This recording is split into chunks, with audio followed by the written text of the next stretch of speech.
எடப்பாடி பழனிசாமி சொல்லியிருக்காரு திமுக மட்டும் தான் எனக்கு ஒரே எதிரி அப்படின்னு சொல்லியிருக்காரு. அப்ப பாஜகவோட அந்த பரவாயில்ல, ஒரு வருஷத்துக்கு முன்னால் 2 எதிரி, இப்போ ஒரு எதிரிங்கிறாரு. எங்களை பொறுத்த வரைக்கும் அண்ணா திராவிட முன்னேற்ற கழகத்தை நாங்கள் என்றைக்குமே நண்பர்னு சொன்னது கிடையாது. அவர்கள் எதிரிகள் என்று சொன்னாலும் கூட களத்திலே திராவிட முன்னேற்ற கழகம் எத்தனை எதிரிகள் வந்தாலும் அவர்களை நாங்கள் சந்திப்பதற்கு தயாராக இருக்கிறோம்.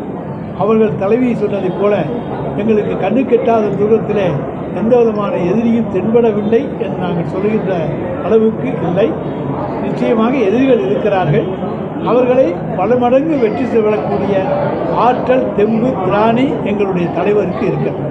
பாஜக சார்பில் மும்மொழி கொள்கை கையெழுத்து. அதாவது வட மாநிலங்களில் உத்தரப்பிரதேசத்தில் மும்மொழி இருக்கிறதா, கொள்கை இருக்கா? எந்தெந்த மாநிலங்களில் அவங்க மும்மொழி கொள்கை வச்சு நடத்துகிறாங்க?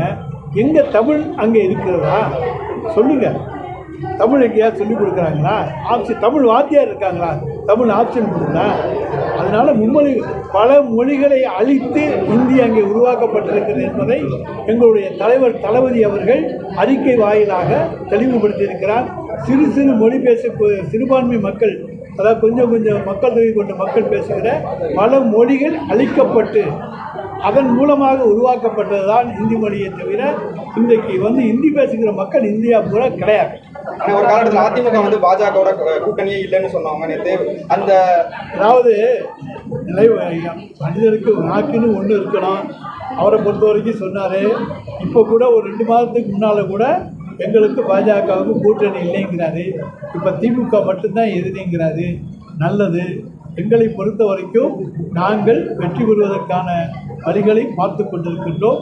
தொடர்ந்து தளபதியின் ஆட்சியை கொண்டு வருவதற்கு பார்த்து கொண்டிருக்கிறோமே தவிர எடப்பாடி எதை பற்றி பேசினாலும், யாரோடு வந்தாலும், எத்தனை பேரை சேர்த்து கொண்டு வந்தாலும் எங்களுக்கு கவலை இல்லை. அதே போல் எங்கள் கூட்டணியும் உறுதியோடு இருக்கிறது. அதை யாரும் எந்த சலசலப்பும் உண்டாக்க முடியும். அனைத்து கட்சி தீர்மானத்தை முடிஞ்சிருக்காங்க. அனைத்து கட்சி நடந்த தீர்மானம் தென் மாநில பிரதிநிதிகளை உள்ளடக்கி ஒரு கூட்டு நடவடிக்கை குழு அமைச்சர். அதாவது இன்றைக்கு தென் மாநில முதலமைச்சர்களாக இருக்கக்கூடிய கர்நாடக முதலமைச்சர், தெலுங்கானா முதலமைச்சர், ஆந்திரா முதலமைச்சர் எல்லோருமே மாண்புமிகு தமிழ்நாடு முதலமைச்சருடைய கருத்தை ஏற்றுக்கொண்டிருக்கிறார்கள். அதாவது இன்றைக்கு மக்கள் தொகை அடிப்படையிலே அங்கே பிரிக்கப்படுவது, தொகுதி மறுவரை செய்யப்படக்கூடாது, இருக்கிற எண்ணிக்கையிலே தான் செய்யப்பட வேண்டும் என்பது தென்னிந்தியாவின் குரலாக இன்றைக்கு ஒலிக்கிறது என்று சொன்னால் அதற்கு அடிப்படை காரணம் எங்களுடைய தலைவர் தளபதி அவர்கள். எனவே மும்மொழி கொள்கை என்பது இங்கே தென்னிந்தியாவில் நம்ம யாரும் மும்மொழி கொள்கையை வரவேற்கவே இல்லை. நிச்சயமாக ஒன்றை மட்டும் சொல்லுகின்றோம், ஒரு மொழி நமக்கு தொடர்புக்கு போதும். நம்ம படிப்பதற்கு, தெரிந்து கொள்வதற்கு தொடர்புக்கு ஆங்கில மொழி போதும். தொகுதி வரையை பொறுத்தவரைக்கும் நான் சொல்லிட்டேன். தென் மாநில முதலமைச்சர்கள் எல்லாம் இன்றைக்கு எங்களுடைய தளபதிக்கு பின்னாலே வந்திருக்கிறார்கள் என்று சொன்னால் அது நாங்கள் எடுத்திருக்கிற முயற்சிக்கு கிடைத்திருக்கிற மிகப்பெரிய வெற்றி. அதாவது இந்தியாவில் யாருமே எதிர்க்க மாட்டாங்கன்னு அசுர பலத்தோடு இருக்கிறோம் என்று நினைத்து கொண்டிருக்கிற ஒன்றிய அரசுக்கு கிடைத்திருக்கிற மிகப்பெரிய அடி. அவர்கள் ஆட்சிக்கு முட்டுக்கட்டை கொடுக்கின்ற மரியாதைக்குரிய சந்திரபாபு நாயுடுவும் இதை எதிர்க்கிறேன் என்று சொல்லியிருப்பது அவர்களுக்கு கிடைத்திருக்கிற மிகப்பெரிய அடி. தமிழ்நாட்டில் உள்ள பிரச்சனைகள் அதிக அளவில் போயிட்டு இருக்கு. அந்த திசை திருப்பவே மும்மொழி கொள்கை, பிரதிநிதித்துவம் எல்லாமே எங்களுக்கு தமிழ்நாட்டில் எந்த பிரச்சனையும் கிடையாதுங்க. நாங்கள் மக்களை நல்லா வச்சுருக்கோம்.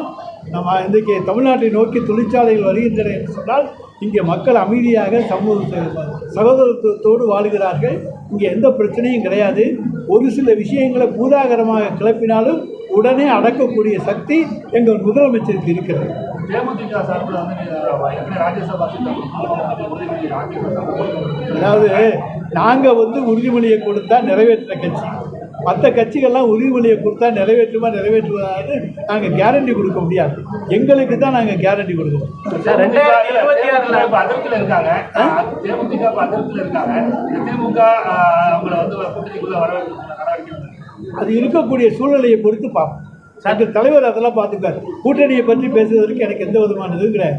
இந்த கூட்டணி இருக்கும்னு சொல்ல முடியுமே தவிர மேலும் யார் யார் வருவா என்னங்கிறதெல்லாம் எங்கள் தலைவர் தான் முடிவு செய்யும். திமுக தேய்ந்து வருகிறது. 2026 தேர்தலில் வாரிசு அரசியலுக்கு முற்றுப்புள்ளி வைக்கப்படும் எடப்பாடி சொல்லியிருக்காரு.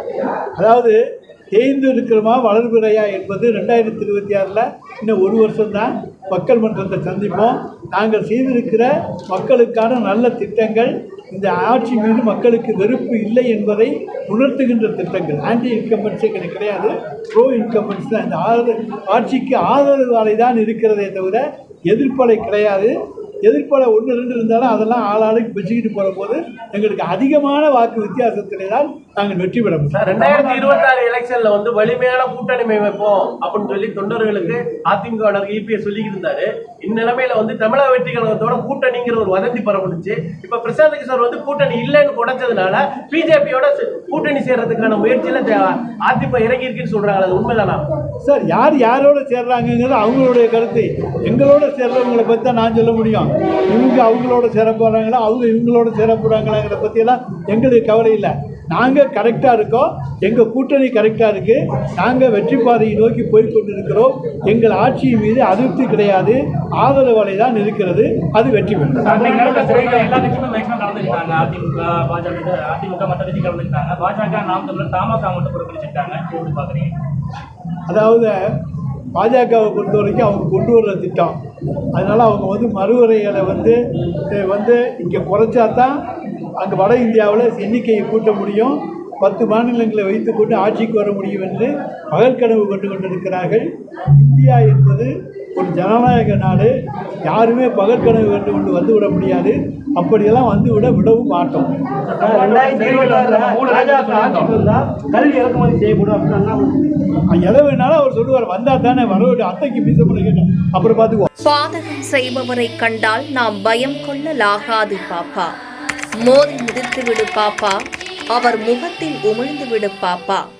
அண்மை செய்திகளை உடனுக்குடன் தெரிந்து கொள்ள இணைந்திருங்கள் எம் நாடு தொலைக்காட்சியுடன்.